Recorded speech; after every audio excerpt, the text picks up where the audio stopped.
ये है सिप्री की रिपोर्ट के बारे में।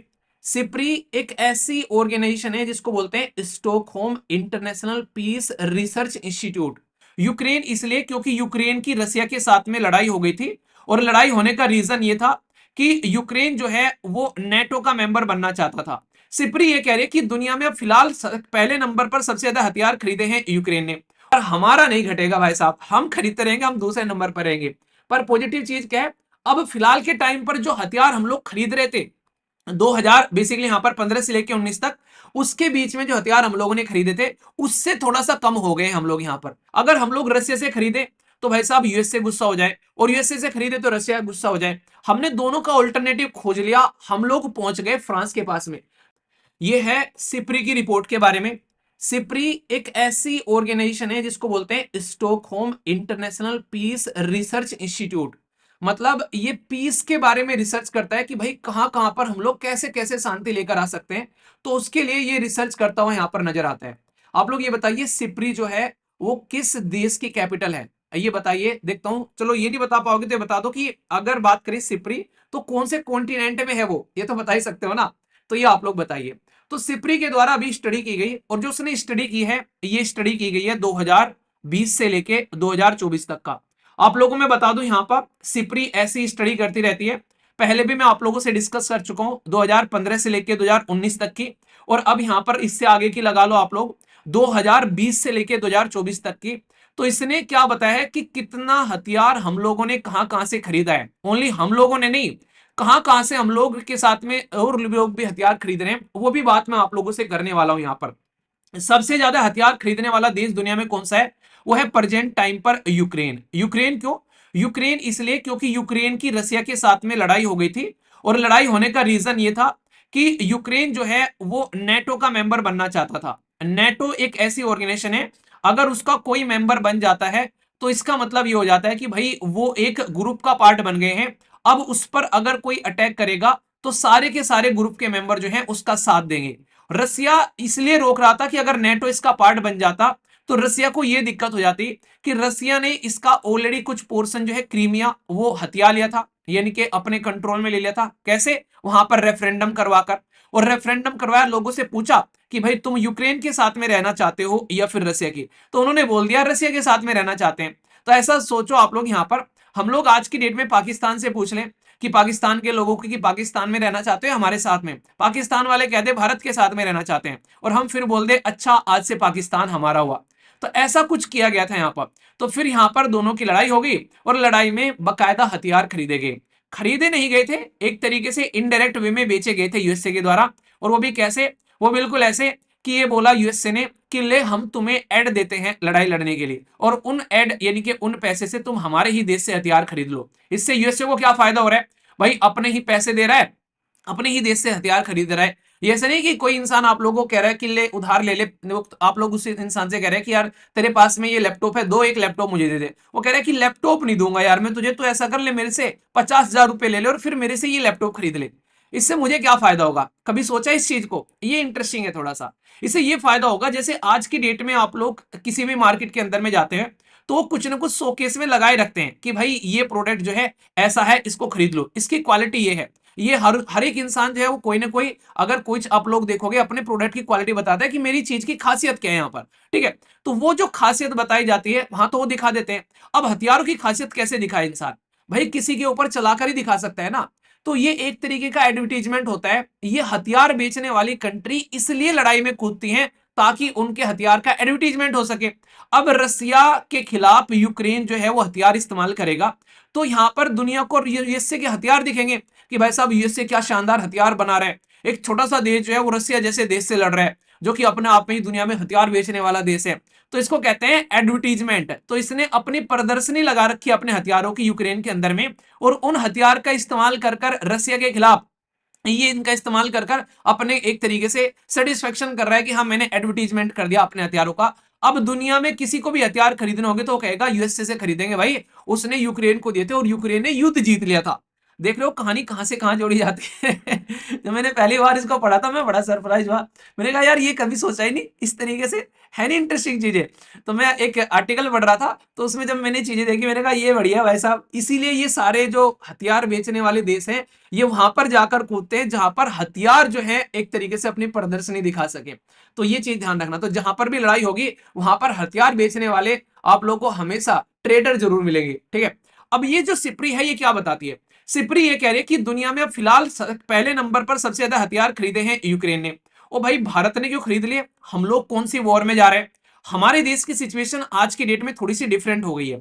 अगर ध्यान से आप लोग देखोगे तो एक साइड में है चाइना जो बदतमीजी की पराकाष्ठा पार करता रहता है, एक साइड में है पाकिस्तान जो आज की डेट में सारी हरकतें उल्टी सीधी करता ही रहता है, तो एक साइड में है अफगानिस्तान जो कि ऑलरेडी एक टेररिस्ट ग्रुप कंट्री लेड यहां पर एडमिनिस्ट्रेशन चल रहा है। दूसरी साइड में आज के डेट में आप लोगों को पता है बांग्लादेश में क्या हो रहा है। म्यांमार का आप लोगों को पता ही है, म्यांमार में मिलिट्री रूल कर रही है। पड़ोस में श्रीलंका और इसी के साथ में मालदीव के साथ में हमारे रिलेशन कैसे थे वो आप लोग जानते ही हो। तो इंडिया अगर स्ट्रांग नहीं रहेगा तो भाई आसपास में इतने गिद्ध हैं वो सारे के सारे नोच खाएंगे। ये सबसे ज्यादा खतरनाक चीजें आप लोगों को देखने को मिलेगी। तो इसलिए हम लोगों को इसलिए हथियार नहीं खरीदने हैं कि हम लोग को किसी लड़ाई में जाना है, पर इसलिए हथियार खरीदने हैं कि हम लोगों को अपने आप को बचा कर रखना है। Prevention is better than cure, ये तो सुना होगा ना यहाँ पर। तो ये एक तरीके के डिटरेंस क्रिएट करने वाली पॉलिसी होती है। डिटरेंस का मतलब समझते हो?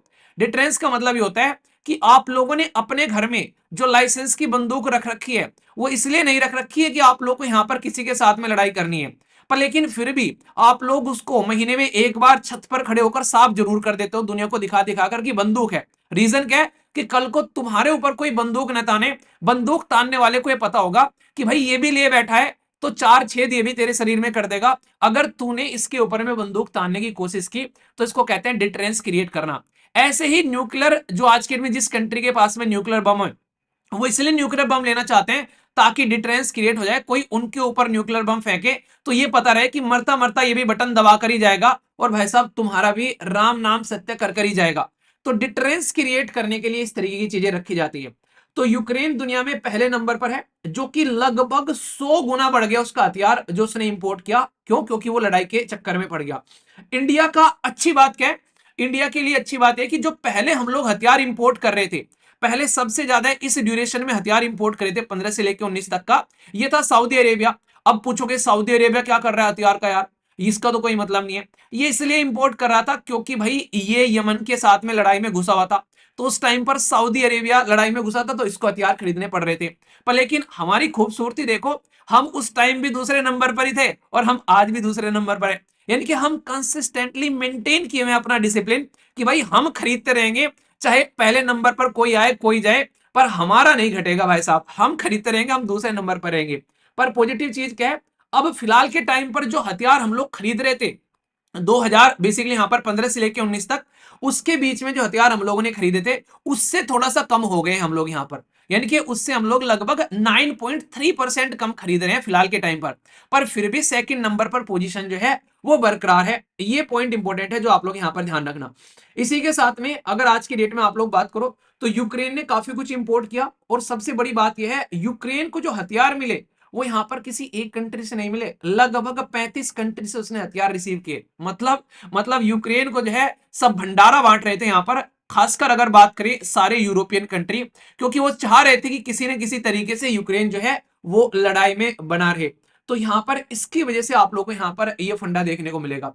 पर दुनिया में अगर पूछे सबसे ज्यादा हथियार बेचने वाला देश कौन है आज की डेट में, तो पहले नंबर पर है दुनिया की जो एक तरीके से आंटी जो सबकी लड़ाई में जाकर कुछ ना कुछ डायलॉग मारती है और लड़ाई को और बढ़ाती है। मैंने तो कहा था इसके साथ में मत लड़ना, ये ऐसी हरकतें करेगा, दो चार बात और मार दो उसमें जाकर आंटी जी, ताकि लड़ाई और ज्यादा बढ़ जाए और सब कहें कि हाँ आंटी जी थी वहां पर लड़ाई के टाइम पर। तो पहले नंबर पर है यूनाइटेड स्टेट ऑफ अमेरिका जो टॉप आर्म एक्सपोर्टर आप लोगों को देखने को मिलेगा। और ये दुनिया के जितने भी हथियार बेचे जा रहे हैं उसके 43% हथियार ये अकेला इंसान एक्सपोर्ट कर रहा है, ठीक है। रसिया का एक्सपोर्ट जो है जो पहले हुआ करता था उससे लगभग 64% इसका एक्सपोर्ट जो है वो डाउन हो गया है, ठीक है। अब ग्लोबल शेयर जो है इसका फ्रांस से भी पीछे हो गया है और इसके ऊपर में स्टार लगा लेना। आज की डेट में दुनिया में अगर आप लोग देखोगे, पहले नंबर पर सबसे ज्यादा हथियार बेचने वाला देश है यूनाइटेड स्टेट ऑफ अमेरिका। दूसरे नंबर पर अब हथियार बेचने वाला देश है हमारा लंगोटिया यार फ्रांस। तो फ्रांस सबसे ज्यादा हथियार बेच रहा है जो कि 9.6% है। और तीसरे नंबर पर रसिया आ गया है आज की डेट में हथियार को एक्सपोर्ट करने में। तो ये पॉइंट आप लोगों को हमेशा ध्यान रखना है, जो कि आप लोगों से क्वेश्चन पूछा सकता है, क्योंकि रियलिटी में बात क्या बनती है कि भाई सबसे ज्यादा यूएसए ने ये तो बेचा, ये तो आप लोग समझ लोगे, पर जब इनको इंक्रीजिंग या डिक्रीजिंग ऑर्डर में लगाने में आएगा तो आप लोग कंफ्यूज आ जाओगे, क्योंकि अब तक सबसे ज्यादा जो हथियार एक्सपोर्ट करने में अगर टॉप पर था 36% था यूनाइटेड स्टेट ऑफ अमेरिका। दूसरे नंबर पर था रसिया 21%। फ्रांस था तीसरे नंबर पर 7.9%। और जर्मनी था फोर्थ नंबर पर, और यहां चाइना देखने को मिलेगा। पर इंटरेस्टिंग क्या है, अब यूएसए के बाद में फ्रांस आ गया, और फ्रांस का बढ़ गया 9.6%। और यहां पर 7.8% रसिया हो गया घटकर। क्यों? क्योंकि भाई बेचेगा तो तब ना सामने वाला, जब जिंदगी अपनी खुद की नॉर्मल करेगा। तो इस तरीके से आप लोग यहां पर अंदाजा लगा सकते हो। तो ये बड़ी इंटरेस्टिंग है। 2015 से 19 के बीच में अगर डेटा देखोगे और 2020 से 24 के बीच का डेटा देखोगे, तो यूक्रेन को देखो यहां पर आज की डेट में क्या कंडीशन है। तो यूक्रेन यहां पर कितना खरीद रहा है, यहां पर यूक्रेन टॉप पर आ गया अगर देखोगे। 8.8% दुनिया में जितने भी हथियार बेचे जा रहे हैं वो अकेला यूक्रेन खरीद रहा है। भारत भी कोई ज्यादा पीछे नहीं है, भारत 8.3 खरीद रहा है, पहले 9.1 खरीद रहा था। तो थोड़े से हम नीचे को आ गए, पर लेकिन अगर देखोगे तो यूक्रेन का जंप देखो ये कहां से कहां पहुंच गया। इसीलिए कहते हैं मजबूरी जो है इंसान से क्या क्या नहीं कराती है। सऊदी अरेबिया देखोगे, अब आप लोगों से ये पूछ सकता है कि सबसे ज्यादा खरीदने वाला कौन है। तो पहले नंबर पर यूक्रेन है, दूसरे नंबर पर भारत है, तीसरे नंबर पर कतर देखने को मिलेगा। कतर और सऊदी अरेबिया दोनों तीसरे नंबर पर है, याद रखना। और चौथे नंबर पर है हमारा पड़ोसी देश पाकिस्तान। इसको तो गिफ्ट में देता रहता है आधी बार तो चाइना, ले भारत के लिए तो लड़ते रहना। देखो दुनिया में ना पॉलिटिक्स ऐसी ही चलती रहती है आप लोगों को, ठीक है। यानी कि जो इंसान किसी दूसरे देश को अपने कंट्रोल में करना चाहता है, तो यहां पर उसके दुश्मन को सपोर्ट करता रहता है, जैसे चाइना पाकिस्तान को सपोर्ट करता रहता है।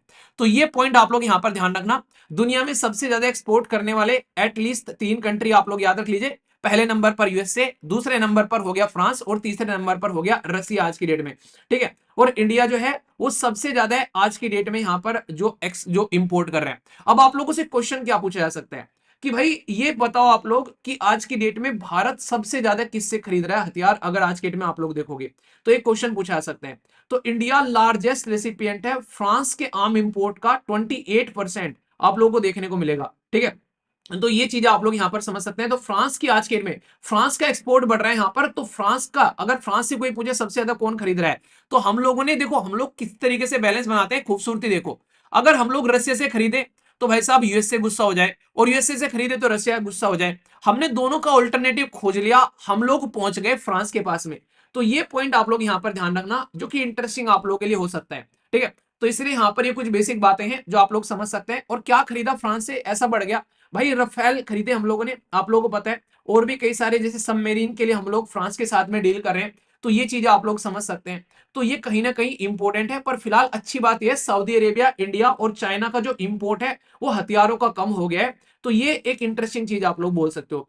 तो डिफेंस में जियो पॉलिटिकल लेवल पर देखोगे तो एक बड़ा शिफ्ट आया है। जो पहले अच्छे खासे हथियार खरीदा करते थे उन्होंने कम हथियार खरीदे हैं, और जिनका कोई रिलेशन नहीं था हथियार खरीदने से, वो आज की डेट में सबसे ज्यादा हथियार खरीदते हुए आप लोगों को यहां पर नजर आ रहे हैं। ये इंटरेस्टिंग चीज आप लोग यहां पर समझ सकते हैं। तो बेहतरीन आर्टिकल है। डिफेंस के पॉइंट ऑफ से, सिक्योरिटी के पॉइंट ऑफ से आप लोगों से डायरेक्ट क्वेश्चन पूछा सकता है। और सिप्री की रिपोर्ट के बारे में तो आप लोगों से पूछ ही लेंगे कि इसकी फुल फॉर्म क्या है, ये किससे रिलेटेड यहां पर ये रिपोर्ट प्रस्तुत करती है। तो दुनिया में कौन कितने हथियार खरीद रहा है, कौन कितने बेच रहा है, मैंने इसने तो दे रखा है यहां पर। नॉर्मली अगर देखोगे यहां पर ये जो डेटा दे रखा है, इन्होंने 2024 से 25 20 से 24 तक का दे रखा है। मैंने आप लोगों को पिछले वाला डेटा भी बता दिया जो 15 से लेकर 19 वाला था। तो लगभग आप लोग बोल सकते हो कि आप लोगों के पास में अब 10 साल का आंकड़ा है कि किसने क्या खरीदा, किसने क्या बेचा, क्यों खरीदा, क्यों बेचा, कौन घट गया, कौन बढ़ गया। अब आप लोगों से कोई लिखने के लिए भी कुछ बोल देगा ना, प्रीलिम्स में तो क्वेश्चन बनता ही बनता है यहां से, पर अब आप लोगों से लिए आंसर राइटिंग में भी कोई कुछ बोल देगा तो भाई अब आप लोग मार नहीं खाओगे। तो इसलिए कह रहा हूं कि स्टार लगा लेना टॉपिक के ऊपर में, आगे इसके ऊपर में एडिटोरियल आएगा। ये मैं अभी से ही भविष्यवाणी कर रहा हूं, ठीक है। और आप लोगों को पता है मेरी भविष्यवाणी जो है वो कभी गलत नहीं होती। तो इसलिए रेडी रहना शानदार तरीके से, ठीक है। इंपॉर्टेंट है, कंफ्यूज आना नहीं है, स्टार लगा लेना, शानदार तरीके से क्वेश्चन आप लोगों से एग्जाम के अंदर में पूछा जा सकता है। ठीक है,